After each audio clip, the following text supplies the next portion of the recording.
by RAA. Feel worlds away right here in SA. Book your own unique South Australian getaway. Visit raa.com.au/travel. My name is Spiro Karanikos-Mimis and I'm joined tonight by Paul Marcachetti and Jenna McCormick. Jenna, good evening. We just witnessed a 4-1 win from Salisbury Inter against NTC, and we are now getting ready. We're almost at kickoff for this game between Adelaide City and Adelaide Uni. This should be a very fast-paced, exciting game.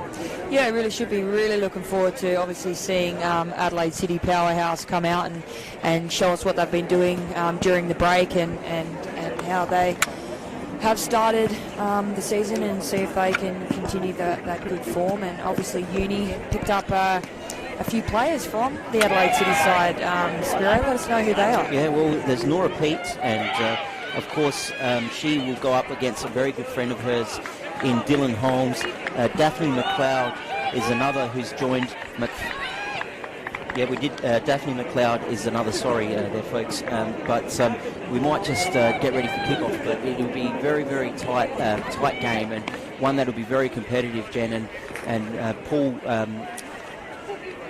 I reckon, even though Adelaide Uni's bottom of the ladder, there could be an upset on the cards tonight, because they'll be hungry to get their season up and started properly after losing their first two games of the season. Yeah, and in fact, in the round 2 game, they would have been pretty disappointed to lose to Fulham. They were 2-1 up and they were looking okay, but probably had a fairly disappointing last 30 minutes, and also a couple of the goals they conceded were quite sloppy. So I'm pretty sure Uni will be pretty determined to put that right. But they're up against the team that won absolutely everything last year: the Cup, the Premiership, the Championship, and also made it 3 titles in a row, Adelaide City. They're in the mainly white Adelaide City. Adelaide Uni are in their traditional black. Of course, both of these teams do wear black and white. In some codes, that would be the first sign of the apocalypse, apparently. But here, that's not as big a problem. Now, here's Danny Di Bartolo out on the attacking left. See if she can put the ball in. Made the cross in the end, but it's been deflected away. So Uni are going to be able to clear. And it's not all about these great players. Just an observation, we've got a W League level referee in the centre wearing the yellow jersey with the whistle. So we've got Isabella Blaze in control of this game, and she's a quality referee. She's got a lot of experience, so she'll handle this game very well. Good comment, Jenna McCormick. Great to have you with us tonight for this double header. Already we've seen Salisbury Inter defeat Football SA NTC 4-1, and now the second game is Adelaide University versus Adelaide City. Just an update from the other game being played right now, Paul. That's Adelaide Comets versus West Adelaide, and Adelaide Comets have taken a very early lead. They are up 1-0 in the second minute in that game at West Beach. It's a penalty, that one. Not sure who it was who took it, but 2 minutes in. Well, here's Di Bartolo trying to get an early one for City. That's been cut out, and once again I think Parinsas got in the way there. Di Bartolo still going. Crowded out in the end. Now, can Uni hold the ball through Weeks? Good play inboard. There's Pete up against her old side. A little bit tight in there. Quick opening. Guajardo out on the attacking right. Yet another former Adelaide City player. Oh, she's messed that up. Powell, can she get onto it? No. Well done by McLeod. It's extraordinary to see so many former Adelaide City players in this Adelaide Uni side, and mostly players that have come across very, very recently. So McLeod against Powell, 2 players that have spent so much time together at City. You've got in the midfield Dylan Holmes up against Nora Pete. They were a tremendous pairing in the Adelaide City midfield for so long. So many of these players, now, you can say it about a lot of the WNPL players, but in really particular here, so many of these players know each other so well. A pretty quick-paced opening, 3 in a few minutes. City had the ball in their attacking half for most time, but now here's a chance for Guajardo. Turned over. Sasaki. That's Nano Sasaki. What a player she is. Player of both the grand final and the cup final last season. So much composure in that midfield, Sasaki. She's a quality player, and you want to say that the entire Adelaide City squad is quality, but she really does just help the team, help the composure, help move the ball around. There's no panic from her ever. I've never seen her stressed on the ball. Like, she's just so composed and really impressive and an integral part of this team. Yeah, what a pickup. I think they just found her riding a bike one day and said, I'm looking for somewhere to play. It's turned out unbelievably well for City, and of course her sister Yuke is also out there wearing number 40. Turned up last year to join Nano in Adelaide.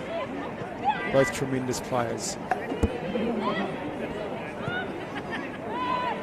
The only difference between last game and this game, gents, is just the beanies and the gloves are out. It's dropped quite a number of degrees here. I was going to say, Jen, everyone at home, you're lucky you got the coffee and or the hot chocolate, or maybe something a little bit stronger to keep you warm, and we've ripped out the gloves and the beanie. So, bit of sympathy for us, please. Do we want to acknowledge your beanie? No, we'll leave that alone. I'll get in trouble. Yeah, it's a Blackburn beanie, I'm going to say. There we go. Adelaide City now in the box. And Adelaide Uni under pressure in these early stages. Tian Power manages to keep that under control. Swung in. That's easy for Goldsmith. Swung in by Hodgson. Of course, Michaela Wittmar is playing right back for Adelaide City. She was born in Glasgow, which immediately tells everybody she's Tony's daughter and not Aurelia's. Who was playing for Rangers at that time. That's right. Here's Adelaide Uni looking to break through. Weeks was trying to get through Macaulay there, but easily covered by the Adelaide City defence. Well, my favourite little fact about Michaela Wittmar being born in Glasgow is we mentioned that Adelaide City has the Mac defence, Macaulay and McNamara, and then you've also got Adelaide Uni, you've got McLeod and McFarlane, but the only person born in Glasgow on the pitch is not one of all those Macs. Yeah, it's a Wittmar. That's and the Mac up here, I don't think, was born in Glasgow either. Nope. Is a free kick in a dangerous position for Adelaide Uni. We saw a couple of these go in the previous games, and there's quite a bit of dew on the surface, so they picked up a bit of speed when they hit the synthetic pitch. And it will be number 9 for Adelaide Uni to take the free kick. And that is, of course, as I struggle to find the player's name, Guajardo. There we go. Guajardo now over the ball.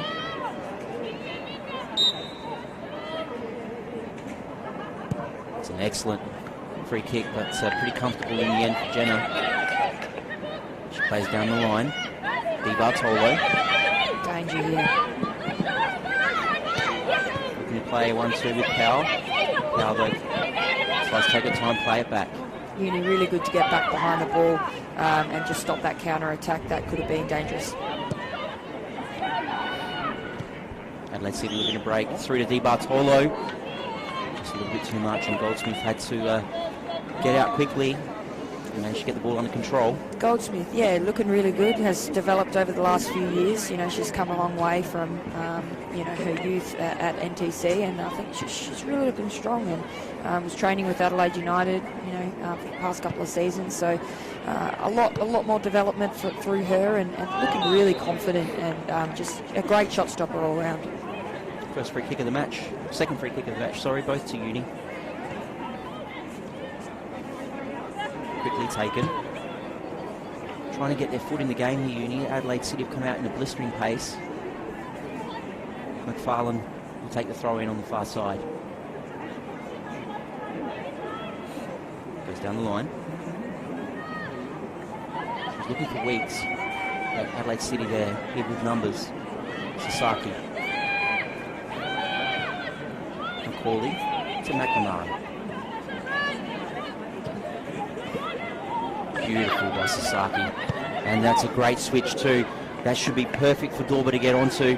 She has got there, Dorber, cuts it along the box, but Goldsmith again, very confident, got to the ball, eliminated the danger, but that's how easy Adelaide City can turn it on. A very, very talented outfit. Gee, the 6-second rule was tested there. We've seen that given in this league, haven't we? We have. That was an unforgettable night at Adelaide City Park. The referee called the 6 seconds and everybody in the ground was stunned. Sasaki, Di Bartolo, Hodgson. Looking inside. McLeod did well to get onto that. Plays it back to Goldsmith. Goldsmith with an excellent clearance. But unfortunately for Parensis, it just took a bounce and picked up a bit of speed. As we said, the surface has a bit of dew. It's quite cold. Got away from her. Sasaki. Nano Sasaki. Given away. He's weak. She's got a lot to do. 4-on-1. It's easily mopped up by City. And it's now with McNamara. There's Whitmar. Heavy touch. Did well to recover. Sasaki. Hodgson plays to Di Bartolo. Good to see Di Bartolo starting tonight, Paul. She had a bit of a spell off the bench last season. Very talented footballer. Can score for fun when she's in the mood.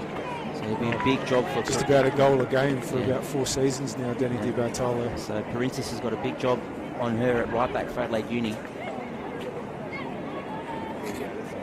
10th minute now. Guys, how do you sort of see Adelaide Uni being able to break Adelaide City down? Obviously, they've had a lot of control of the ball, the game so far. So, you know, how are they going to do it? I think Uni have got probably playing a little bit short up front, and Weeks is doing a lot on her own. And Guajardo hasn't really pushed up as much as she sometimes does. Maybe they're just being a little bit conservative early, but I think they're going to need to push Valeria up a little bit more if they're going to threaten, certainly when they make the break from defence, because the only couple they've made so far, they've been heavily outnumbered. And you got young Georgia Ianella as well in the midfield there, come from NTC. You know, she's quality as well. She's been training with the United squad too, and had a couple of she made some appearances. Yeah, so you know, maybe it's a good chance for her to really make a bit of a mark in the midfield and make some plays for Uni this year. This is the second game of double-header tonight, proudly brought to you by the RAA. The world's away right here in SA. Book your own unique substrate getaway. Visit www.raa.com.au/travel through to Goldsmith for Uni. He's had quite a few touches in the first 12 minutes or so of this game. Adelaide City putting a bit of pressure on, but Uni trying to get their foot in the game. It's a long ball forward. But again, City with control. Here's Di Bartolo. Tries to hook the ball over, just a little bit too shallow. Finally cleared by Uni. Again, Weeks is on her own. So the ball's going to come back from where it came. Sasaki, always a calm foot on the ball. It's played out to the right-hand side for Vidmar. Can't find a way through. Ball's cleared again. Calm on the ball, like you said, but so too a neighbouring midfielder in Dylan Holmes. You know, she's had a number of W League seasons now and really done well at that level. So she always comes back to the Adelaide City squad and plays another huge role for this team. So it's going to be tough to break them down, isn't it? It certainly will. And here's some space for Izzy Hodgson. Wasn't quite the ball she wanted. Mika Sasaki might win that. No, it's gone over her head. And cleared by Guajardo. And good play there by Ianella. Just nearly managing to pull it through, but position back to the City. Vidmar. Gone through. That's going to be a free kick against Chelsea Dorber, or to Chelsea Dorber, I should say. And this is an interesting position. Probably favour a more left-foot type player. So I don't know if Holmes will go there. Yuka Sasaki looks like she's lining it up.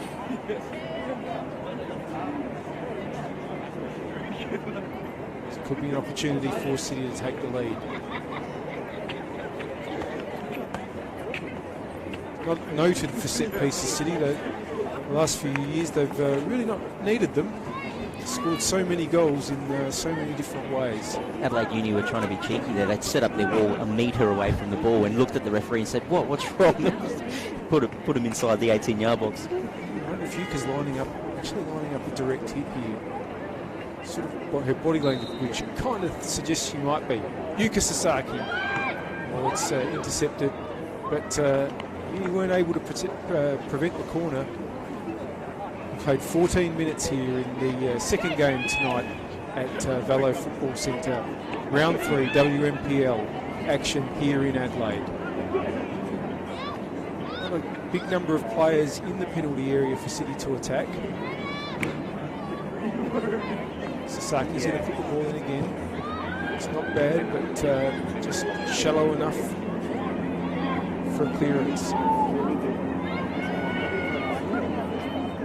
Sasaki cross again. Goldsmith, well claimed. Looks to get on with it nice and quickly. It's his box. I'd sort of put it down the line, but not as well directed as she would like. Ball's just going to run on a little bit too far for Weeks. Good signs though, I guess, from the pairing of Ianella and Pete here in the midfield. Nice little layoff and combination. Nora didn't get much minutes in the first two. Hold the lines. Guajardo nearly running on there. Nora didn't get many minutes in the first two games before the break. So she's clearly ready to go now. It's Di Bartolo. Trying to put through Dorber. It's well read though. Powell. Di Bartolo's going to hit one. Over the bar. 16th minute, 0-0. Uni the heavy underdogs in this game, certainly on the basis of the amazing 3 years that City have had before this season, and also just a slowish start from them in the first two rounds, but haven't looked too bad in the first 15 minutes. They're under a bit of pressure coming out of defence here, and here is Powell! Blocked just in time. It's going to be a corner though. Another chance. Second one for City. And again, it's going to be Yuka Sasaki to swing it in with her left foot. Such a tidy striker, Powell. Love what she does, love how she holds the ball up. She's got a really good strike on her as well. Just places the ball, no need for power. Really like what she does up front. Very cultured player. Short for Dorber. Turn shot. Oh, it's deflected. Another corner, number 3. Is that a short corner? Cool. It went into the box, I'll allow it. If you had your way, you'd ban them completely, wouldn't you? It'd be like FIFA Rule 18. But let's not talk about my preferences here and get back to the game. Another Sasaki corner. Bartolo trying to break up the defence a bit with the movement. Doesn't come down for any City players, so comes out to Nano Sasaki. Great ball, Powell. Trying to hook the ball over. Does it fall for? Oh. Went over the bar, very close range. And it was Powell that put it over the bar. It wasn't her that had played the ball earlier. In the 18th minute.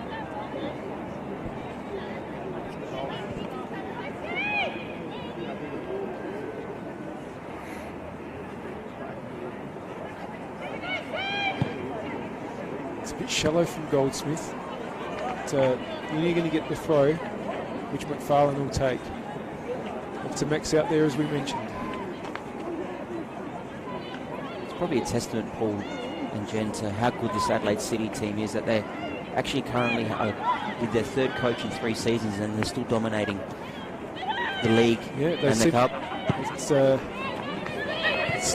playing team that is their ace.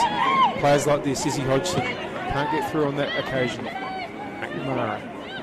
They're not through because Adelaide City wanted to get rid of their coaches. They've just gotten other jobs. Pezos, well, that's before and 4, because they had Pezos, and then they had Michael Hatzipanagiotis, and last year Andrew Calderbank. So, you know, and they're still just a persistent threat, aren't they? They're, like you said, fantastic players. layoff there nearly gave Yuka Sasaki a chance to run on. Here's Nano. Oh, great play. Di Bartolo, can she bring it down? It's well defended in the end by McLeod, who would know Danny Di Bartolo's attacking style extremely well, who would have trained together hundreds of times when McLeod was at City. Still very, like a couple of other player transfers we've mentioned tonight, still very odd to see McLeod in anything other than the black and white stripes. McNamara gave the ball away there in a dangerous position, but she recovered really well and ended up winning the foul. She was fouled by Georgianella. The Mac defence, all very, very capable. It's in effect. Back two. They are very solid pairing. McNamara worked her way back into the Adelaide United squad last season, made a few appearances, did really well. It's right all the way for a goal kick for Uni. There's a real opportunity just a second ago there to Uni, and unfortunately just a heavy touch after McNamara gave the ball away. They're going to need to really utilise the chances they get, because they might be few and far between. Adelaide City doesn't give much up. Goal kick taken. There's McLeod. She goes down the line. Guajardo. Another very talented footballer. I've discovered very quickly that the minute you give a player a rap, they will always do something. It's been happening all night to us. Yes, that makes you look very silly. So I'm maybe just got to stop doing it, I think. Here's Dorber. Overlapping is Wittmer. That's excellent cover there by the Adelaide Uni player. And that was Georgianella. That'll be a throw-in for Adelaide City. It is still 1-0 in the other game that's being played currently at West Beach between Adelaide Comets and West Adelaide. The Adelaide Comets taking the lead there in the second minute through a penalty. Previous results, if you're just joining us, Salisbury Inter 4, NTC 1, and Fulham with a huge upset over Metro United 2-1. Here's Sasaki. To Hodgson. She swings it in. And there's Sasaki. Of course, that's Yuka Sasaki. Adelaide City have won another corner. How much attacking threat do you have when even your left back is Izzy Hodgson? Goodness me. That's right. Sorry, that's a throw-in. It looked like a corner, but it's a bit of a blind spot for us, but it was a throw-in. Swung in after a quick 1-2, but Goldsmith, probably the busiest Adelaide Uni player so far. Because again, Weeks has got... She's really playing one up on her own, and what she needs someone playing just a little bit closer to her. She is very isolated, and just in that instance, the ball came in long, and even if she'd won it and brought it down, she had 5 Adelaide City players around her. It's very hard to do something from there. Here's Wittmer. Take a throw in from the Adelaide Uni bench. Down the line to Powell. The flick doesn't come off. Ianella now. Well, that's a dangerous ball. Very dangerous ball. And here's Di Bartolo. Her opponent, Perinces, was going up the line. It's fallen now to Dylan Holmes. Dylan Holmes with a great volley. That's all quality from Adelaide City. They've capitalised on an error in the midfield by Adelaide Uni. It was a loose ball. It was meant to be going to the overlapping fullback in Perinces, but it went behind her. Di Bartolo picked it up. She's cut it back in. And there's Dylan Holm with one touch and then a left-footed volley into the top corner. And Adelaide City have taken the lead here in the 23rd minute. And they lead 1-0 against Adelaide Uni. Brilliant finish, Dylan Holmes in there. Just seeing it back on the delayed broadcast now. That's fantastic, that left-footed volley into the net. No stopping that from Goldsmith, unfortunately. But yeah, well, that's a costly error, you know, and Adelaide City are going to punish you. So Adelaide Junior have got to tidy up those passes in the midfield and not give them away so easily. It's Perinces for Uni. Robbed by Di Bartolo. Powell just trying to slide it through. McLeod intercepted.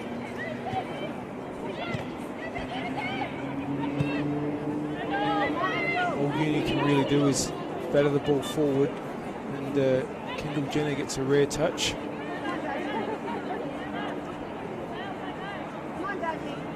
No pressure at all. Here's McCauley. Lucas Sasaki. Murray.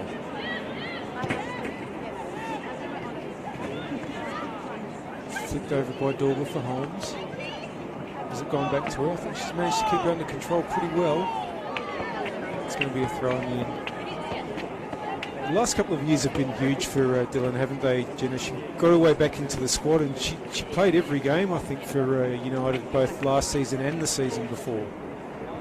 Yeah, she's been a real sort of just that common player there for Adelaide United for the last couple of years, and she really stands up in the W League and stands out as well in the team and really controls their midfield. She's a hard player. She likes to go and she wins tackles. And she's got really good distribution as well, as you do need to have, as a number 6 or a midfielder. I think she might be playing a little bit higher here for City, but here's trouble, and Dorber's in 2-0. She's not going to miss from there. That was a great strike, placed out, bottom left-hand corner, and yeah, you give that to her there. She's never going to miss. Well, City are looking like the team of old. Not that they ever weren't, but after 23 minutes of not looking like they were going to burst in with a flood of goals, they've suddenly got 2 in a couple of minutes. 1 to Dylan Holmes, 1 to Chelsea Dorber, and Uni had better get a foothold in this game somehow, or else it could be a very long night for them. Pull up the wing for Parensis, but Hodgson wins it. That's Di Bartolo. She's got Powell ahead of her. Yuka inboard. Nano inboard. But for once she gives it away. Maybe she thought Daphne McLeod was still a teammate. Guajardo. Oh, huge pressure Uni are putting themselves under, but they nearly got out of it. Box flicks it on. Yanella flicks it forward. Weeks tries to get onto it, but Macaulay's there. Holmes again. Comes out to Di Bartolo. Yuka Sasaki. Is well intercepted. Parensis might try to put it up the line. Just back on Holmes, just that left foot, right foot strength as well. She can distribute on both feet, and that's so vital as a midfielder, and one of her huge strengths. And of course, is scoring with both feet as well. Knocked that one in with her left. It was a class finish. So Jenna, I mean, you've probably been on bad results, and as a team, how do you on teams that get bad results? How do you as a team or as an individual lift your teammates and try and get a foothold back in the game, which is being dominated by the opposition, as we're seeing here with Adelaide City really putting the foot down against you? Yeah, it's tough, but I'm one who's sort of a bit of a natural leader. Like I like to lead my team, whether I'm captain or not. As a centre back, I've always got to be speaking and talking and kind of controlling who's in front of me. So for me, what I would be doing is I love seeing when people in my team make big tackles or win a 50-50 ball, go in and go in really hard and not lose the ball. Do things that change what's happening in the game, make moments. So I love seeing that from my players, and that inspires me to go in just as hard into the next one. So you love seeing that from your players, and that's what someone from Adelaide Junior needs to do. They need to step up and have a go here at this Adelaide City team. It's obviously going to be hard to break down, but the voice needs to lift. Positive talking needs to lift. Here we go. We're on a break here with City, who are out. Di Bartolo with the ball to Dorber. Dorber now to Powell. Looking to play a quick one to Dylan Holmes, who's making a late run from the midfield, but skewed off her left foot.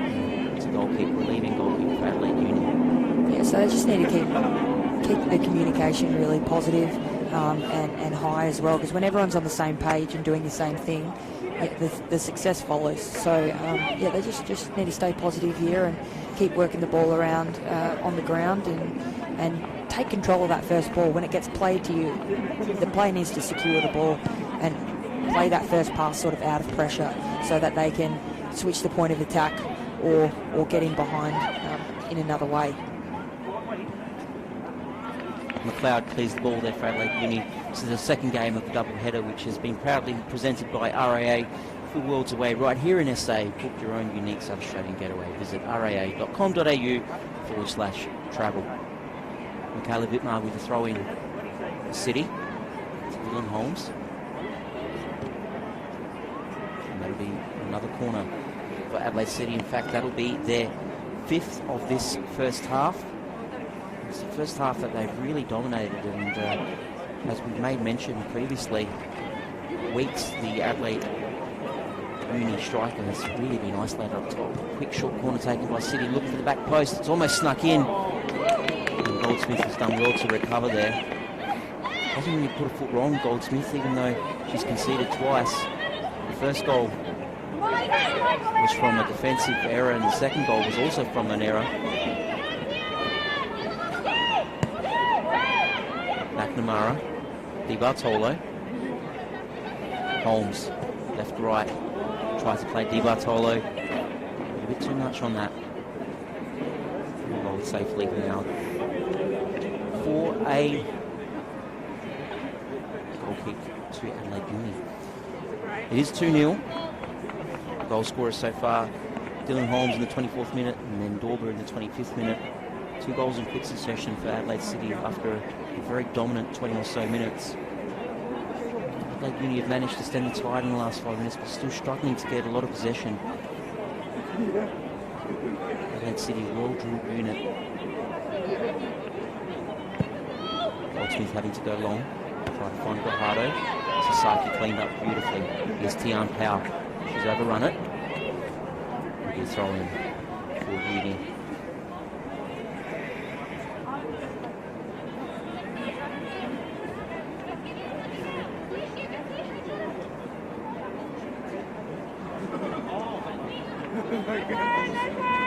Not much room to operate in there for Nora Peak.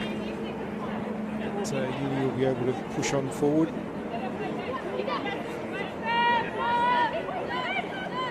Have to go long up the wing. Weeks trying to get there, but it's going to come down to Hodgson. McNamara. Jenner. Oh, good pressure. Oh, just nearly fell well for Weeks, but unfortunately not. Here's Pete. It's a good ball. Guajardo get there? No, it was well covered in the end. And Mara read that situation really, really well. Just wonder, players like Pete and Cloud who've come over from Adelaide City, what can they do to help their team really turn this around? That they've played at City before. They know the players. They know how they play. Can they somehow influence their teammates to assist them in, defending this quality outfit? Can they help the teammates understand exactly how Adelaide City like to play? Can they have some sort of influence that way? I think it's a good point.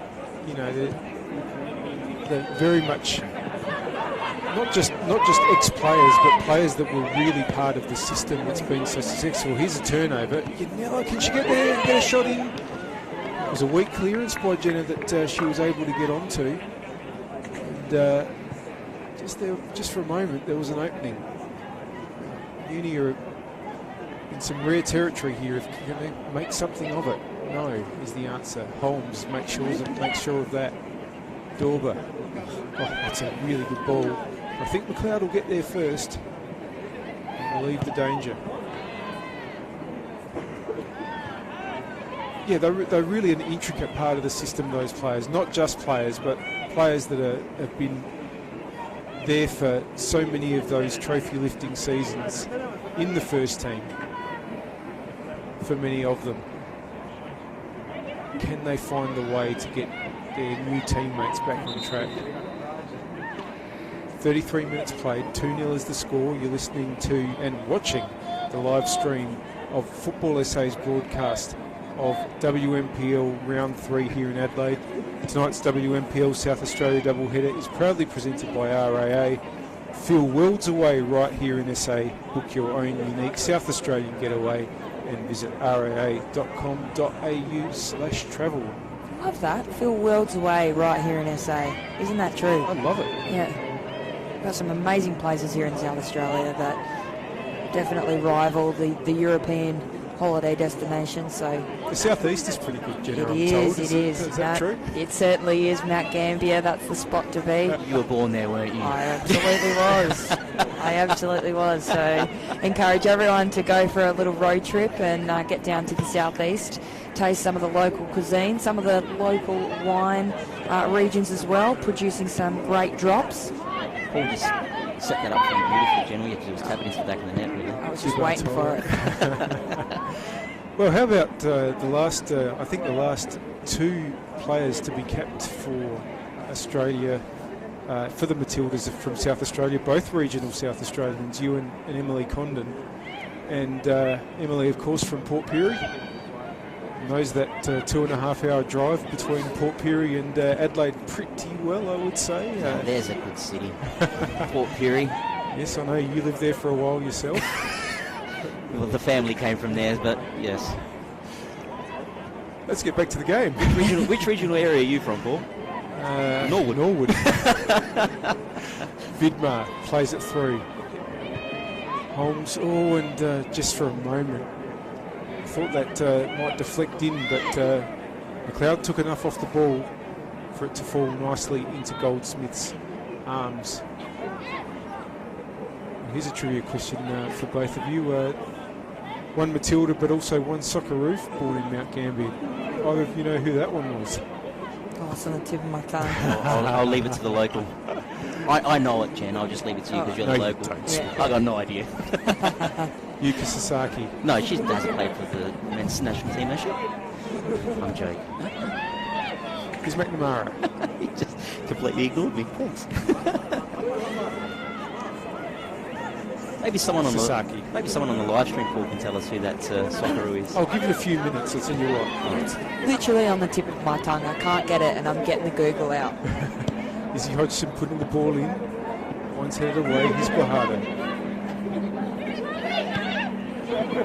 Josip Skoko. Josip Skoko. I knew it was. You're kidding. No. He's a Mount Gambier boy. I did not know that. He then went to Geelong, I think probably with his family, but was born in Mount Gambier. I had no idea Josip Skoko was South Australian. Well, by birth. Well, how else are you going to know? Anyway, a discussion for another time. McFarlane trying to put the ball up the wing for Uni in the 37th minute. Down 2-0. He's just hit them twice in 2 minutes to put themselves in control of this game, with goals from Dylan Holmes and Chelsea Dorber. Both very, very good goals too, very good finishes. And both on occasions where Uni really just weren't able to, either made a mistake or weren't able to clear their lines, and that's the danger. Vidmar throws it in to Powell. Oh, that's hit Adelaide City player in the head, and rightly so straight away. Referee's called a stop to play. And that's Might be Dylan Holmes. it definitely looked like Dylan Holmes. I think you're absolutely right, Jenna. It is Dylan Holmes. And that's going to hurt on a cold night like this, especially after 3 months of isolation in a warm house, in the bunkers and under the blankets. That one's definitely going to hurt. But if we know anything about Dylan Holmes, she's a very, very tough individual. And she's starting to get back up on her feet now. Point blank. Yes. Point blank. Yeah, they do hurt. They do hurt. I think we've all been on the receiving end of one of those, and we know exactly that feeling. Some subs getting ready. I'm pretty sure Dylan Holmes is going nowhere. She's dusting herself off. And looks... she's going to go. I think it's probably mandatory that she needs to be checked after a blow like that. But, I think it's also the fact the referee brought play to an end for an injury. Yeah. So I wouldn't counter out this evening just yet. Here's the new drop ball rule in effect too. There'll be no challenge. Not that there would have been anyway for a play, but no more challenge drop balls in the rules. They just drop to individuals now, depending on how the drop ball was initiated.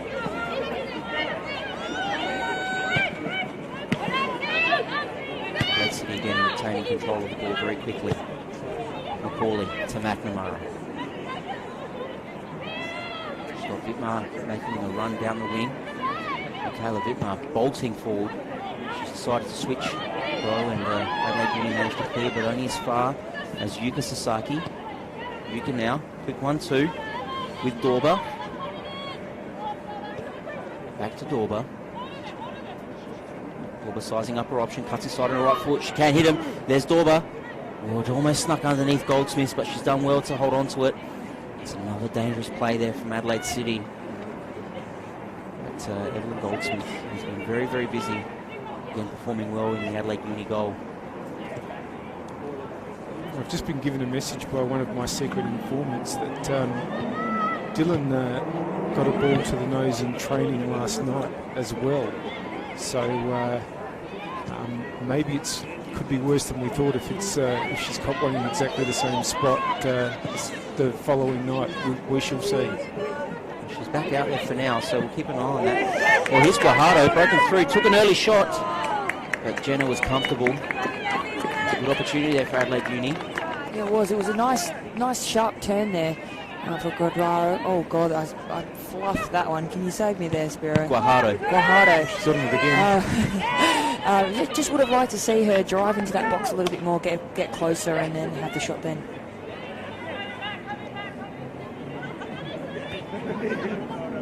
If you were Spanish, it would have been worse. Yeah. I'm lucky I'm not. I mucked up a Greek name on my first night out commentary, and no one's ever let it down. So don't you worry about it. I'll get all the Aussie names right. Here's McNamara to Wittmar. Oh, she's done beautifully well there, Wittmar, but just ran out of space. Adelaide Uni will have a throw in. Just entering the 42nd minute here at the Parks. It is Adelaide City 2, Adelaide Uni 0. Two quick goals for Adelaide City, the 24th and 25th minute. We'll just pause there. Adelaide Uni make a dangerous play forward, but again, quite a so we've had a winner. Pass. We've had a winner in the online competition for which there's no prize. For nominating which Socceroo was born in Mount Gambier, like you were, Jenna, and well done, Lisa McCormick, for putting in that comment and identifying that it was Josip Skoko. Hi, Mum. Yes, it needed context, right? But yeah, it needed context, but yes. Here's Uni now, all the way back to Goldsmith. That's a dangerous ball. Well to clear it there, Goldsmith. He was picking up a bit of speed. Guajardo. Sasaki now. Hodgson. There's Powell again, just holding that ball up, just really, really well. That's her strength. That's what she loves to do. I think one of the keys to City last year, in particular, Tian, they did change up the way they used her a bit. She scored fewer goals, but she just kept doing exactly what she's doing now, dropping in behind the striker, almost a false nine. But what it allowed was so many other players to make hay around her, and she's just got such a deep appreciation of the game, and it's great for all the players that feed off her. Adelaide City now with Dorba to Powell, playing deep like Paul just said.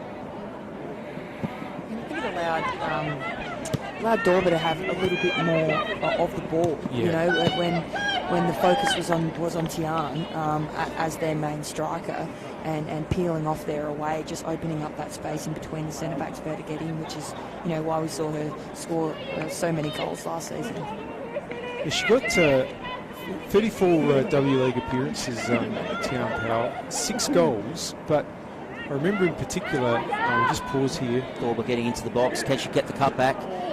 Adelaide Uni defence did well to take that off her foot. It is Sasaki. She's lining up a shot from distance. Sasaki, what a great shot! Just wide. from the Japanese holding midfielder, and that was excellent off the boot. It looked like it might have just snuck into the top corner, and that's what she is very much capable of. And thankfully for Goldsmith and Adelaide Uni, just sailing wide of that post. Yeah, I was just going to say, even though that doesn't sound like a big goal ratio, she did a lot of the same thing playing for Adelaide United. I remember particularly her partnership with Rosie Sutton, where she'd just drop off Rosie a bit and give her more opportunities to score, and very effective in that role. Now here's Dorber again. Oh, that's a great touch and a great goal. Well, just when it looked like Uni might be able to get into the sheds with a 2-goal deficit, an absolute lightning attack has given Adelaide City a 3-0 lead, and they're just going to be in cruise control now. It's a tremendous ball and a tremendous finish. Yeah, beautiful build-up play there from City. Just worked the way out calmly from the back. 1-2s, created the triangles, created the angles, worked the way forward, and yeah, just a great assist there into Chelsea Dorber. Dorber, yeah, great ball into Dorber and calmly finished. Well, Uni just trying to sprint to get a quick last chance as the clock ticks to 45 minutes. Might have a minute or two with Holmes off, or having been off, I should say. Chelsea Dorber didn't play in round 1 or round 2 for Adelaide City, so this is actually a first appearance for the season. Well, yes, all the W League players were still in their sort of hiatus period at that time. So for players like Dorber, Izzy Hodgson, Dylan Holmes, etc., this is really like opening night of the WNPL. Unfortunately for Harlow, she's offside there. So any W League player, not just the City ones, of course, was not playing in the first 2 rounds of the WNPL this season. Then, of course, we had the break, so they're all finally available tonight. And they've all looked pretty sharp, the ones that are playing for City, that's for sure. Jenny down the left-hand side. It's going to be a throw. And that is half-time. It's Adelaide City 3, Adelaide Uni 0. And it's been a dominant first half by the champs. They are looking as authoritative as ever. And their stars have really come out to play. I don't even think that they're in their top gear at the moment. They probably could even go another level, but players like Nano Sasaki and Dylan Holmes and Tian Powell, DeBartolo, Dorber, they're doing exactly as you'd expect that they'd do, just like last season hadn't finished. We're going to go to a break now. You're following the live stream of Football SA's coverage of WNPL Round 3. The WNPL South Australia doubleheader tonight is proudly presented by RAA. Feel worlds away right here in SA. Book your own unique South Australian getaway. Visit raa.com.au/travel. Back with you shortly.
Thank you.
She's up here.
Welcome back to Football SA's coverage of round 3 of the WNPL here in Adelaide.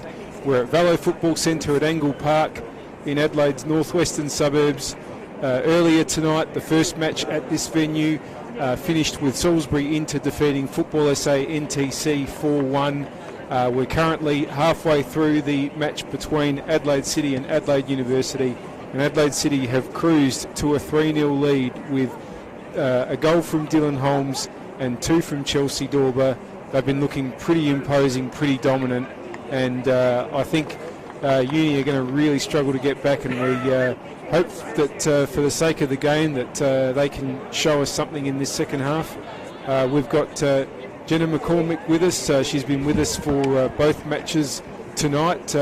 Matilda's international, of course, and we haven't mentioned it much since the start of the broadcast, but of course there's a huge celebration for Australian football today with the announcement that the 2023 FIFA Women's World Cup will be held in Australia and New Zealand, and we're back for the first time in more than 3 months in competition play here in the WNPL. Jenna, we're actually coming to the end of the day that we found out that we were getting the Women's World Cup. It's still, has it sunk in for you, or has it fully sunk in, do you think? I don't think it's fully sunk in. It's been a great day, a great momentous day where we've deservedly celebrated throughout the whole day, and it's such a credit to the FFA and the bid team that put in tireless hours to get this bid up off the ground. The support of 800,000 Australians on the side for the bid and together as one. So just what a special day that we've had today, and certainly one that's like I said, just deserved. Like we put such a strong bid together, and the credit goes to the FFA and the bid team. They're the ones who made this happen, and we're the lucky ones who get to hopefully represent our country. Pending selection in the squad here in Australia in front of our family and friends, and what a great occasion for Australian sport community. Like, Australians love their sport, and no matter what it is, live sport is what we just love, so it's going to be incredible to see the turnout and the people who potentially don't have a lot to do with women's football or football in general, and come out and support, and hopefully this is just going to take the women's game leaps and bounds, and for a long time in the future have a really strong W League season, stronger than it is now, and like to see some fully professional women's league here in Australia get going. So yeah, really exciting, and I think it's going to be great for the country. I might just pause for a minute, because City are on again. That's a not bad effort, but hasn't quite come off.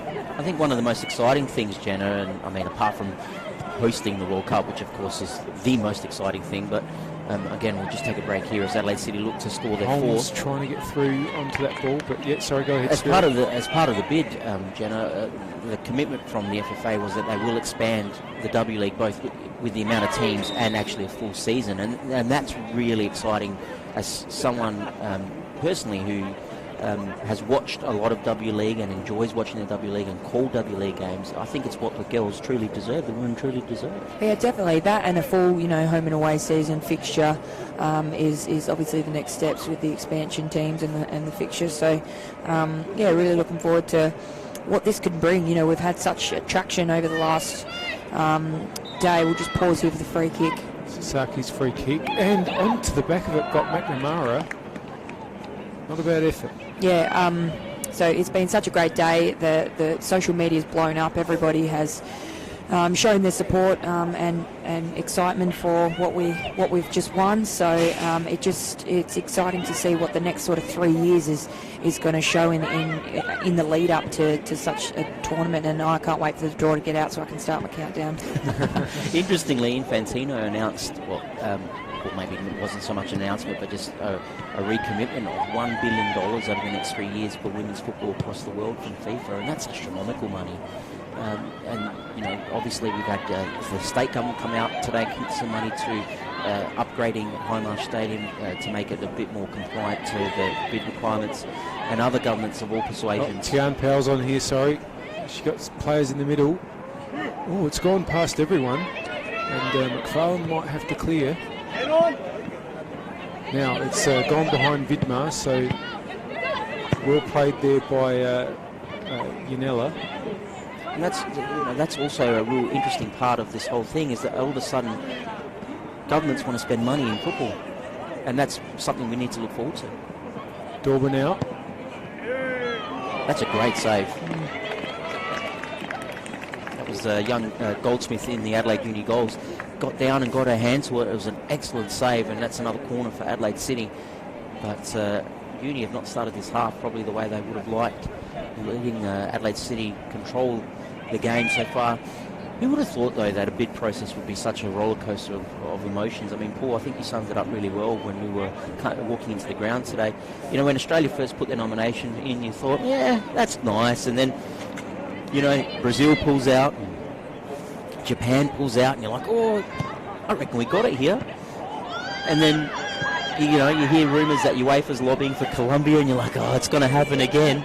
But that sheer elation of winning the bid, it's something that's not really indescribable. I'm not sure I even have a word that can describe that feeling. No, me either. And the one thing that I'm super excited about is not only being able to play in front of family and friends on home turf and not having to fly 14 hours to get somewhere, minimum, but having, sorry, just pausing for a cross there, having young girls and boys, whether they be 5, 10, 15, 20, come out, watch the game and experience that live game experience where you get the feelings, the emotions, the heart race, the cheering, the happiness, the sadness, all of that, all of those emotions during a game, and what that actually might do for that person, where they might then take their life because they're inspired all of a sudden because they've come out and watched, a game of world football.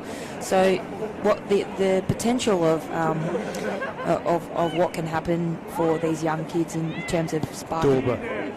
Sorry, No, you're right there, but she nearly found the back post a bit wide there. Go on, Jenna. Yeah, just the potential spark that can be ignited in young footballers to come out whilst coming out and watching this tournament is so exciting, and just goes to show that anything can happen, and the future of football could potentially be so bright just by having this tournament here in our backyard that people get to go out and see. So that's one of the things that I'm just really excited for those youth to come out and watch. At the risk of getting both you and I kicked off air, Jenna, can I ask you what your message is to the people that are saying it's only the Women's World Cup? I mean, it's just about changing the language, I think. It's the World Cup instead of the Women's World Cup, or it's football instead of women's football. And, even I'm still in the habit of saying that, but the strength in the fact that it is a World Cup, whether it be male or female, still going to bring the same amount of viewers, the same amount of support. We will see billions of people tune in to this tournament, just like it is for a male World Cup. So that, and the people that are going to be coming out and supporting, as I mentioned before, Australia is such a sporting nation. We love live sport. We get around it no matter what it is, and especially when our country is playing. To see those numbers come out, I just know they're going to be in the millions. They're going to be high millions that are going to be attending these games, and that's going to send a powerful message in itself. Excellent insight there from Jenna McCormick. Speaking of insights, City are getting plenty of them into the opposing goal. Is Di Bartolo, and spilled. Di Bartolo again. And Sasaki just didn't quite come down as much as she would have liked. I think one of the things, though, and we focus on football because it's our sport, of course, but how about that we've recently had the women's edition of the Cricket World Cup.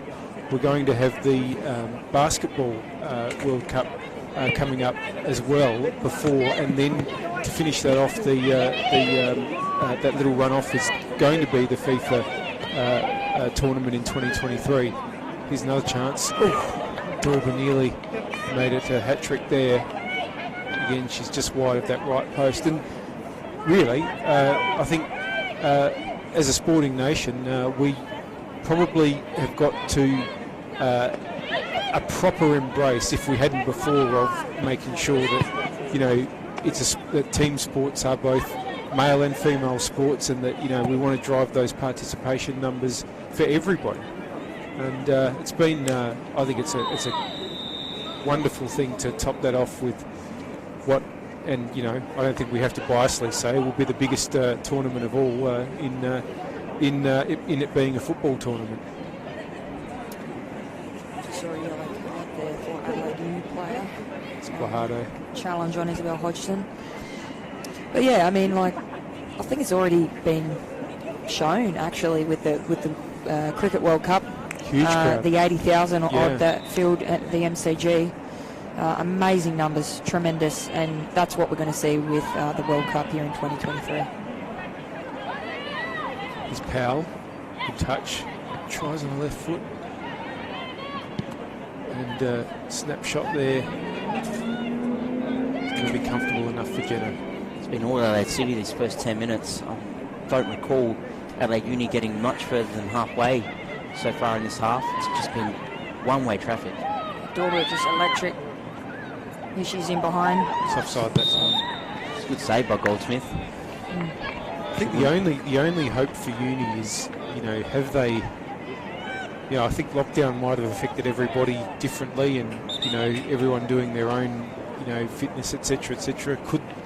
Could there be a fitness difference? Could it be they that have the edge? Who knows? But if that's not the case, it's they just haven't been able to cross the halfway line much in this second half. Now Guajardo has taken her leave, and I just missed who else has come off for Uni. Number 12 came off, Paul. Georgia Box came off as well. Yeah. Been a struggle for Guajardo trying to get some decent possession in attack.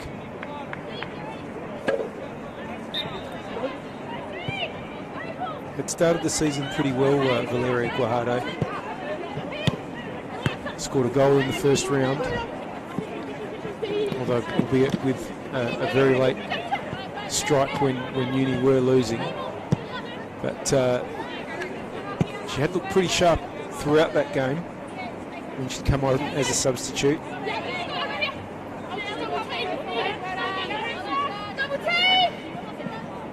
So Margarita Fitzharris is on, another former Adelaide City player. She's going to lead the line now for Adelaide Uni. Sasaki just couldn't keep that in. Just a little one now, I think, from Uni, just to work a little bit harder off the ball, just to get into those pockets and spaces where they can receive the ball. I think when they're trying to string one or two passes together, it's kind of breaking down, I guess, with stagnant movement off the ball, or just that rush touch, rush pass, not really quite securing the ball or the possession. So just, would love to see them work a little bit harder off the ball, get into those good positions and just keep working the ball around. Now here's another chance for City, and that's just a fantastic save from Goldsmith to deny Powell. That was a really, really good save in a situation where you really fancy the striker. I don't think T did anything wrong. That was well anticipated and well blocked by Evie Goldsmith. Goldsmith keeping this Adelaide Uni scoreline, to 3-0, and it could be a lot worse if she wasn't in between the sticks. Just quickly going back on that second substitution for Adelaide Uni, it is number 30, the other player who's come on, Sasha Kuri. Another corner for City.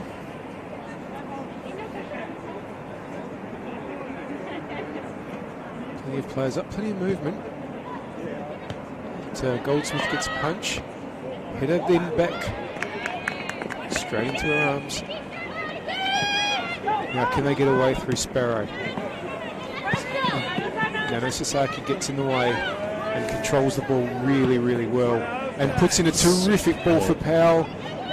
He's got players around her. Dorba. Di Bartolo's on her right. Might have been the better option. She had too many opponents. Here's Yuka Sasaki. They're just queuing up really, aren't they? Hodgson. Good ball, but that one was well intercepted. And now Uni might be able to get away through Fitzharris. And Weeks, she's got hold of it now. Oh, but she put the ball behind. But now Yanella might be able to run onto it. Yanella now tried to slip it through. Too many defenders in the way. City are going to get away again. McLeod to tidy up. Could be a potential tactical change here too by Adelaide Uni. Looks like they might actually be playing a 4-4-2 now, with Weeks and Fitzharris playing as the two strikers. That's a great little flick by Fitzharris. Compete, get onto it. And guess who's there? Sasaki. I'm adamant she's good enough to play W League. Adamant she's good enough to play W I League. think she would have been picked up if she weren't a visa player. If she didn't count as a visa player, I'd be staggered if nobody took her. Imagine having a W League player rock up to your training on a bike and ask to have a kick. That's a story you're going to tell your kids. There's Adelaide Uni's probably first shot on goal on target, and that came from Sparrow. It's with the NTC last year, Ellie Sparrow. And, obviously means she's still very much a young player. Hopefully with plenty of years ahead of her in the WNPL. Macaulay. Back to Jenna. Has had a quiet night, Jenna.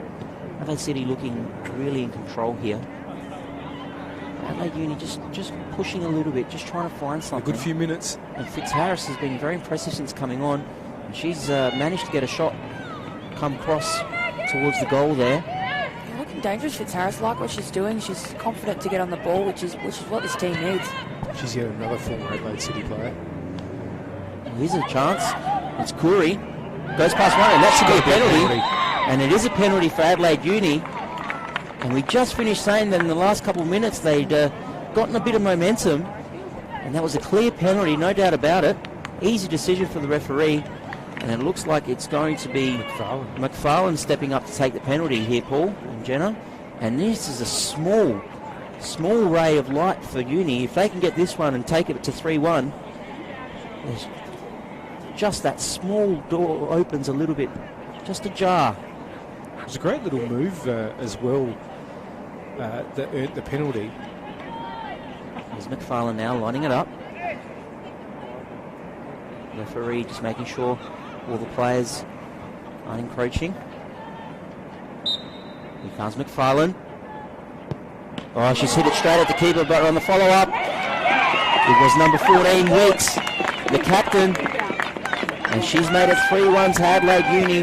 Well, McFarlane wouldn't have been happy with that penalty at all. Went straight at the keeper. It was quite comfortable, really, for Jenna, but she palmed it back into the path of the incoming Weeks, who's had a real torrid first half, to be honest. She played as a sole striker and really struggled to get much of the ball. When she did, she was surrounded by Adelaide City players, but she toiled hard, and now she's been rewarded with a goal. And that is 3-1, the score here at the Parks. Adelaide City 3, Adelaide Uni 1, and it's game on. And off the back of that, couple of really good minutes there with Uni, led by Fitzharris, I believe. And yeah, what can they do this next 5 minutes? Can they keep their foot on the pedal? I'll tell you what, Perry Weeks finished last season with a hat-trick in the reserves grand final for Adelaide Uni, which Adelaide Uni won. And, geez, this wouldn't be a bad occasion to repeat the dose. No, not at all. Was very alive. She was definitely the first one to get moving into the box as soon as the kick was taken. Good play. There's Curry, who won the penalty. Cleared by City. Well brought down by Uni. McLeod. Probably play Goldsmith here. Probably not the best of passes, but no pressure from Adelaide City. Uni really buoyed by that goal now. They're looking a lot more confident.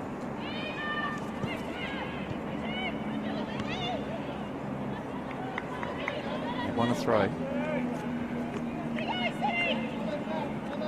Dave McLeod controlled that quite well. Parisis now with a throw. Could have had a foul there, Uni, but nothing going. Adelaide City with Sasaki. Vitmar. A big quiet start for her this second half. Well, that's an audacious attempt there from Tiana Powell. And well wide. No real danger there for Goldsmith. It's made this next half an hour interesting, that goal.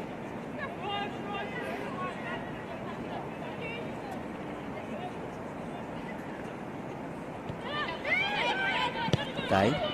Back to Goldsmith, quick 1-2. McFarlane. We relieved that penalty was converted on the follow-up. Great 1-2 there from Holmes and Sasaki finding Di Bartolo. Di Bartolo now to Sasaki. Sasaki goes to finish off the bar. What play. Just didn't have the finish. There's Holmes. Another one off the bar. Well, if that hadn't taken the deflection, I think that was going in. But McFarlane got herself in the way and just got enough on it. Adelaide City hitting the bar twice in the space of 10 seconds. Firstly from Yuka Sasaki and then from Dylan Holmes. Adelaide Uni live to fight another day. It'll be Yuka Sasaki to take this corner.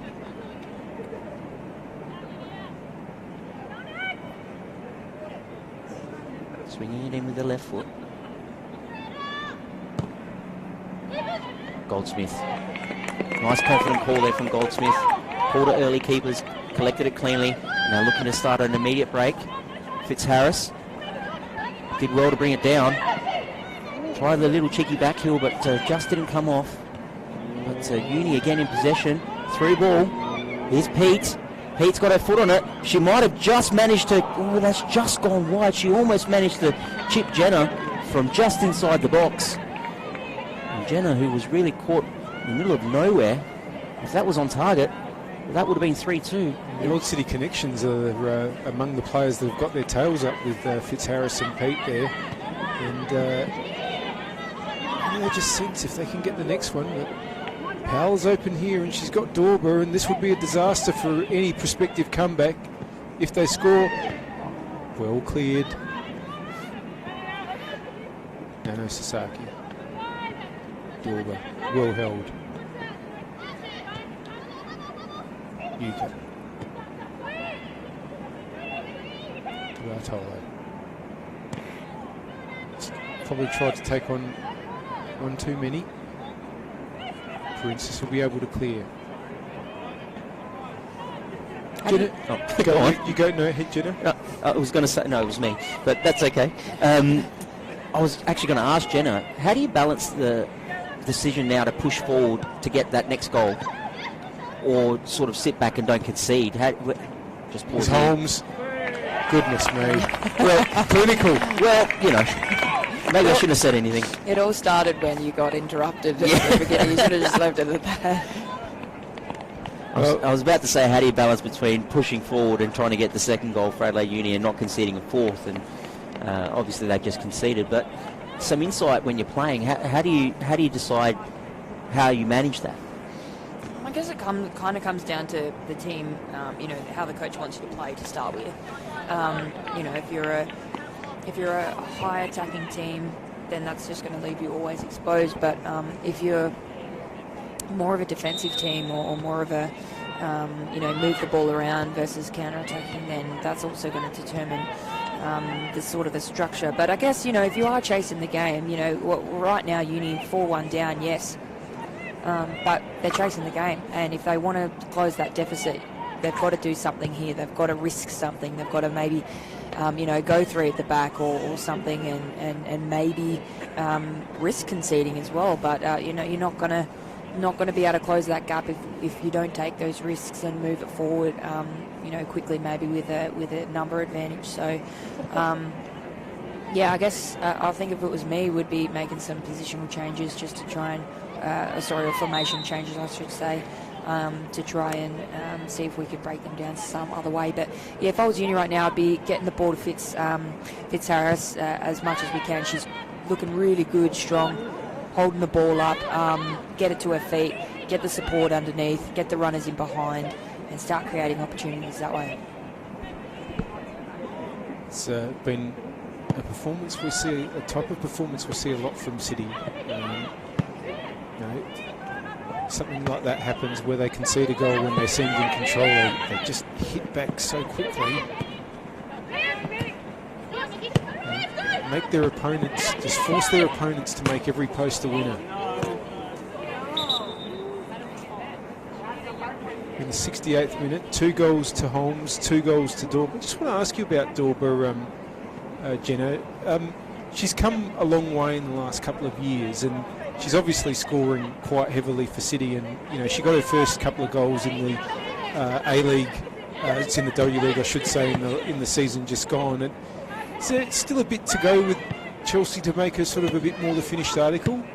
Come a long way though. I'm really pleased with how she performed this W League season. I think she was Adelaide United's real threat up front, and like you said, she bagged a couple of goals as well, and she's really grown into a really mature player, and I've loved what I've seen from her over the past couple of years. I've played with her a few times, and when she had her sort of first involvement with Adelaide United when I was there, she was still a little bit inexperienced and still growing into the game, and obviously that was her first experience at W League level. So she's come such a long way. She's strong now. She can hold the ball up. Obviously she's got a lethal shot on her and can score from 20 plus yards.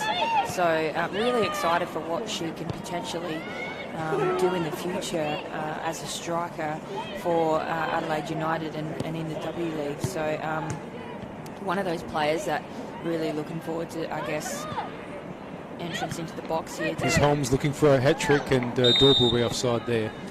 Yeah, just maybe one of those players that can benefit a lot from maybe having the World Cup here in 2023, being young as well, and having that next 3 years sort of really project the league into a place where she can then continue to grow and reap the rewards from growing women's football in the country. Just a quick update while we have a substitution here, Boo. The other game that's happening at West Beach, West Adelaide now leading 2-1 after coming back from 1-0 down. And it looks like Adelaide City is replacing 2 of their front 3. It would be Tian Powell and Chelsea Dorber to come off. Just get an eye on who's coming on. Number 2 and number 15.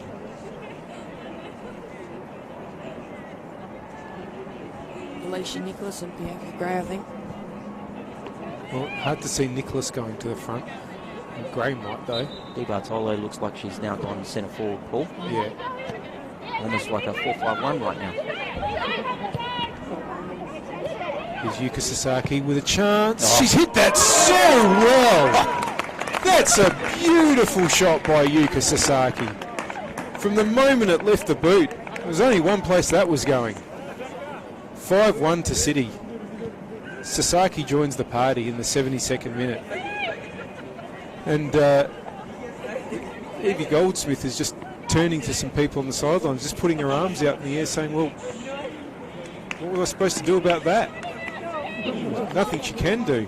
Absolutely. It was a turnover, so you can't really criticise her position at all. The ball shouldn't have been turned over by her teammates. Well, looking for a quick response now, Adelaide Uni, but the threats against them come from everywhere. And they're not going to be the only team that get this sort of treatment. I think that's fair to say, if there's any consolation at all on a night that's gone so wrong for them. Bianca Gray, it's her first meaningful involvement. West Adelaide have scored a third down at West Beach, Paul. Now it's 3-1 to West Adelaide over the Adelaide Comets. Any scores there, or we just have the... Just the score at this stage, unfortunately. I'll see what I can find out. 73rd minute. So great to be back after such a long break. And let us hope that nothing now will derail the completion of all the seasons of local football. Great to have the WNPL restart first and have the spotlight. What great timing today, just after the fantastic announcement overnight. I'm sure all of these players would. Some of them may have been on up, some of them might have been waiting in the morning, but I'm sure they're all over the moon. Tonight's WNPL South Australia doubleheader is proudly presented by RAA. Feel worlds away right here in SA. Book your own unique South Australian getaway. Visit raa.com.au/travel. Uni are about to make some substitutions. And Sparrow's coming off. And Perinsis for 26 and 20. It's Georgina Toomey is 26 and Trinity Titler-Kelly is 20. So Titler-Kelly looks like she's running back to right back, and it's Toomey coming to left wing. Toomey came on as a sub, I think, very early in Uni's last game, and thought she did pretty well. So probably a bit late for her to make much of an impact, but you'll see her sort of playing in the wing position, trying to use her speed. Is Di Bartolo, has she got there? Oh!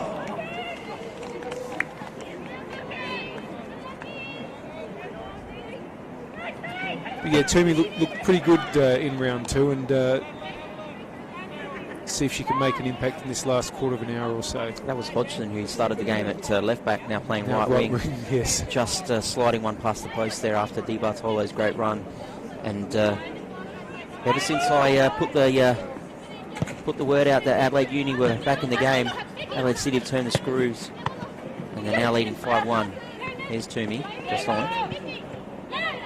Sasaki. Again, an excellent ball out wide. Adelaide City looking to bring the ball in. And they get the cross in. Sasaki. Try to hit one low and hard. Cleared, but only as far as his sister. And Adelaide City playing beautifully around the defence. Ball's cut to the top. Di Bartolo. Was it a handball? Referee says no. That'll be a corner for Adelaide City. Just love that see the box, get in the box mentality from the Adelaide City strikers. That always love getting the ball, turning and running with it, and that's one of the things that makes it really difficult to defend. Just that attack, that get in the box, and then try and defend your own box. Another short corner by City. Swung in. Pinball, and that was another Gray had a great chance there. Perhaps the ball just didn't come down enough for her to just get above it enough to sort of direct her shot under the bar, but she wasn't far away. One of the Uni players is down with cramp. Not really surprising that there will be players after the layoff that will have a few cramps. Actually surprised there hasn't been a couple more, to be honest, because we're back into the fast-paced games for the first time in such a long time. Adelaide Uni really need to be careful right now that this doesn't become an even bigger scoreline. They already conceded 8 in the first round of the season, is that right? 8, wasn't it? No, that was Fulham, I apologise. But still, nevertheless, they don't want to concede too many. No, in fact, they've been in the first 2 games that they've played. They thought the 3-1 that they copped against Inter was, Inter definitely deserved it, but I don't think they were terrible that night. And hopefully they can limit the damage for their own sakes, but there could be more. Is Holmes overlapping one from Vidmar? Wasn't the right return ball though. Holmes again.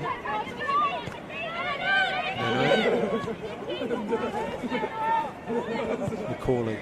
A lot of young heads still here in Uni though, so they're still developing as well. They're up against an experienced quality side with players obviously who've played in the W League and other leagues around the world, so another challenge for them, but I'm sure they'll be learning from this one. Here comes Gray, looking to switch, get it inside.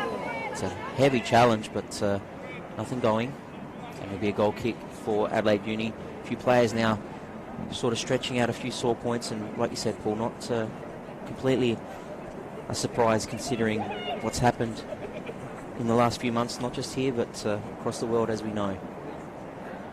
We are very fortunate, in a very fortunate position to be able to recommence sport. And aren't we loving it, having, like you said, Paul, the WMPL back tonight. 2 double headers being played out tonight. The first game here was a 4-1 win for Salisbury Inter against NTC, and Fulham upset Metro United 2-1 down at West Beach. And at last check, West Adelaide were beating 3-1 in the second game at West Beach, and as you can see on the screen, it's 5-1 to Adelaide City here against Adelaide Uni. Given away by Uni, but Toomey's done well to collect the ball there. McFarland looking for a long ball, trying to find Fitzharris. Unfortunately, Fitzharris is offside. Just on Uni playing out from the back, they're always playing out short, and sometimes that can really work, but also sometimes if it's not working, it's maybe time to change it up. Maybe, Evelyn, can we send one long? Can we win the second ball there? Can we create a contest and then get in behind? Just maybe take some ground, take that 50 metres up, and then try and win the contest from there. I think wouldn't be a bad idea to just maybe change it up for a couple of times. Yuka Sasaki. No. Nicholas. It's not a bad ball at all. Running on to its Di Bartolo. Can she get a shot in? Oh, she does the unselfish thing. And that really should have been 6-1. But the goal has been kept intact on this occasion. That's just a delightful ball there from Daniela, just straight across that awkward position between the defender and the goalkeeper, not knowing who's going to get it. It's just a horror situation for a defender to have to deal with. That just should have been put right in the back of the net. Unfortunately, Isabel Hodgson can't buy a goal tonight. Yeah, she scored plenty of important times, Izzy Hodgson, but hasn't got one tonight. Of course, it was her equaliser in the grand final last year, which gave City the goal they needed to eventually get on and win the game after they trailed for so much of that match. There you go. Going along, what they call. Goldsmith with the goal kick for Uni. Only as far as Sasaki. Now Di Bartolo, great through ball. Just a little bit too much in the end for Hodgson, who probably could have had a double in the last 5 minutes. Missed one and hit the post with a second. It's a bit late from Sasaki, and rightly so. Free kick for Uni right in the middle of the park. Looking to play it quickly. It's City not giving him anything, even at 5-1. Really refusing to allow Uni any space, any time to take quick free kicks. A very, very professional outfit. It'll be McLeod to take the free kick.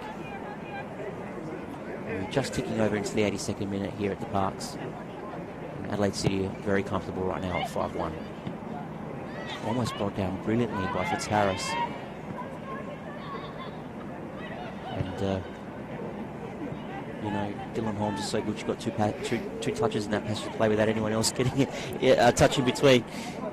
Fitzharris. Again.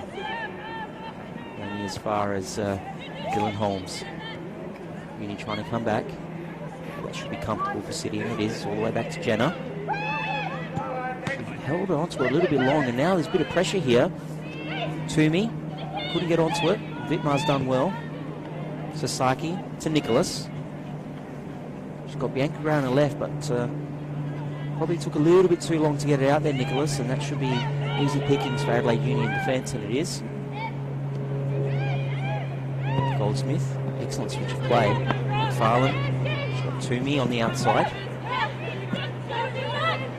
A bit of trouble here for McFarlane. She's done well to keep her composure. Day tried to find a player, but turned over. Here's Sasaki. Almost played through Gray. Sasaki's had another shot. And to be honest, that's another fantastic save from Goldsmith, who really has pulled out some excellent saves tonight. 3 or 4 top quality saves that really, on any other day, could have been more goals for Adelaide City. She's had an excellent game in goals for Adelaide Uni. Then Sasaki is going to take her leave. Another terrific game from her. Adelaide City using the extra substitutes that they have available to them. That everyone does, as we mentioned during the broadcast. New rules for substitutes, 5 allowed in total. Header coming in. Oh, and how that didn't quite fall the way Hodgson. It's probably just indicative that just hasn't bounced the right way for her, or she just hasn't quite got the right touch on something tonight. Just one of those nights.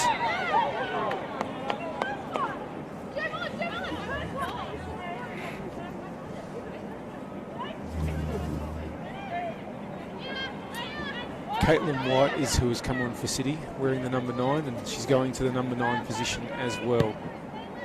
McFarlane with the free kick. It's not enough players forward for it. Here is White. Good touch. Di Bartolo. Bianca Gray. And you've got their players back. Graymeyer, he won! Oh, it wasn't a bad shot. Oh, Bianca Gray made a lot of substitute appearances for City in the last 2 years. Easy to forget she's played W League, Bianca Gray. Was an Adelaide United player a few years ago. Of course, there's a lot of players out there that have W League appearances as well. Nora Pete, 2 seasons with United, 5 games.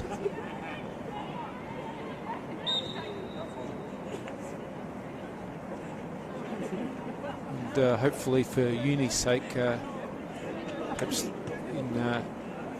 when they're playing opposition that isn't quite as dominant as Adelaide City is, those players will be able to show what they can do. Certainly done it in the past. Here is Pete trying to bring the ball up the wing. McLeod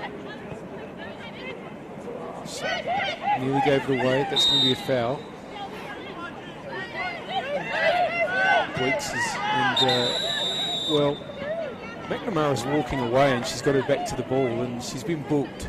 And I don't know if I perhaps saw that, but it just seemed to touch harsh, or did I miss some bite back from her there? Interesting, because the rule changed last season that if a player decides to take a free kick and the defensive player is in the way but not deliberately, then it's on the offensive team.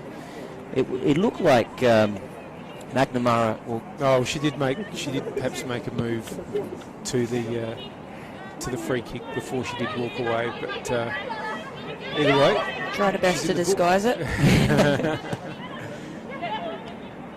Holmes now cleaning up for City, hooking the ball back up the wing very well. They changed that rule because a lot of players were getting other players booked, because whether you were doing it intentionally or not, standing in the ball, if a free kick was taken and you intercepted it before the required distance, it was an automatic yellow. So they changed that to say, well, if the attacking player takes a free kick and gives it away like that, it's on them. That was a close one. Probably right call by the referee.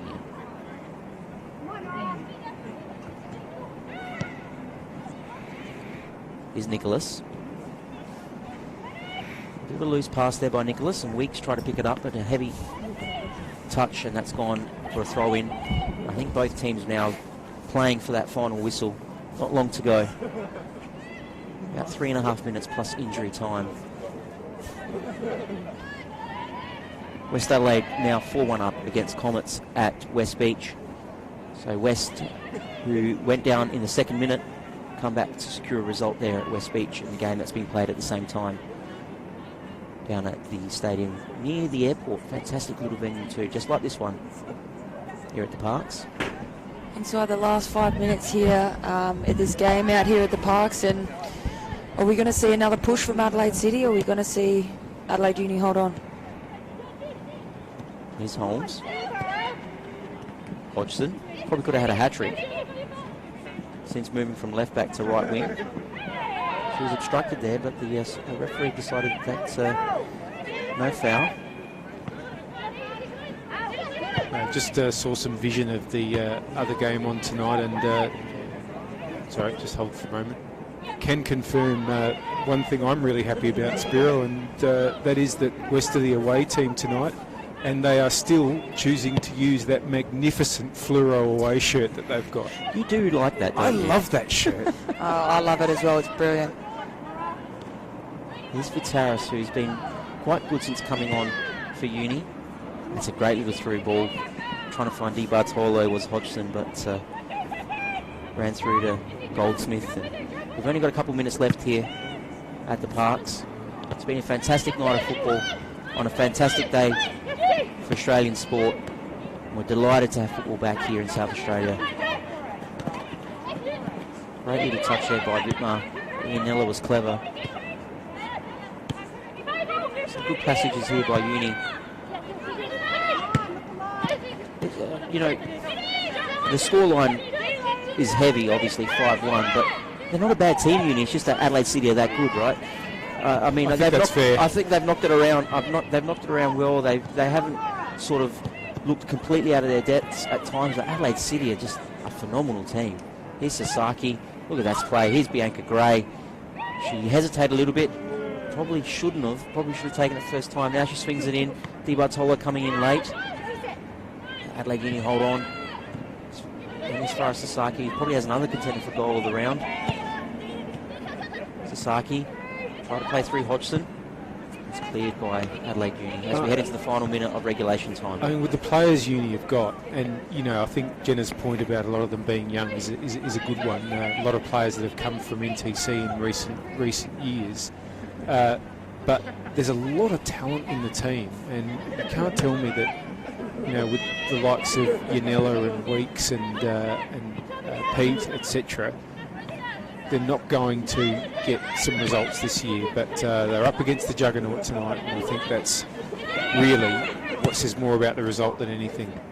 Yeah, you can see they've been trying to play all game, their way. It's just not come off for them, unfortunately. But obviously they're up against a well-structured team, and it doesn't always come off when you are up against them. So I'm really excited to see what they can do for the rest of the season, and I know that they'll definitely be able to produce some results if they keep just fine-tuning their game. Nicholas. All the way back. So the long ball was intercepted by Uni.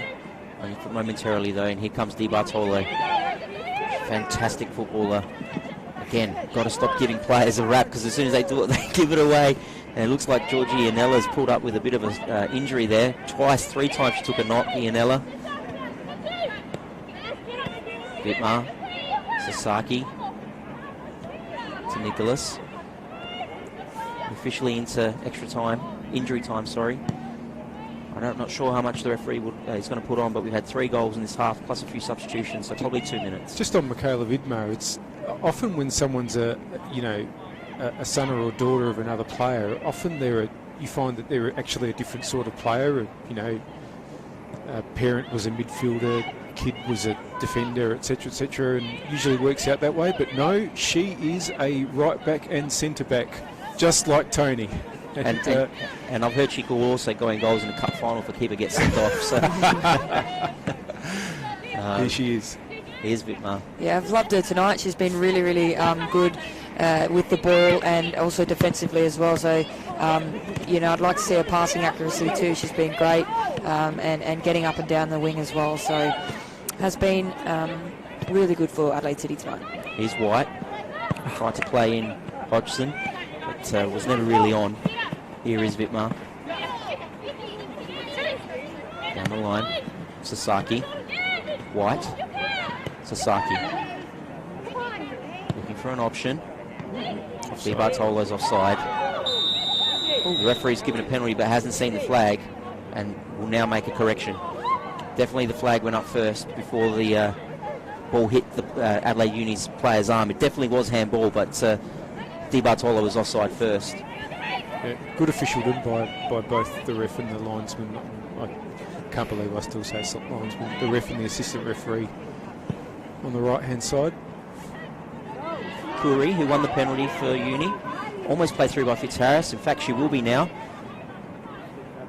It's expertly done by McNamara.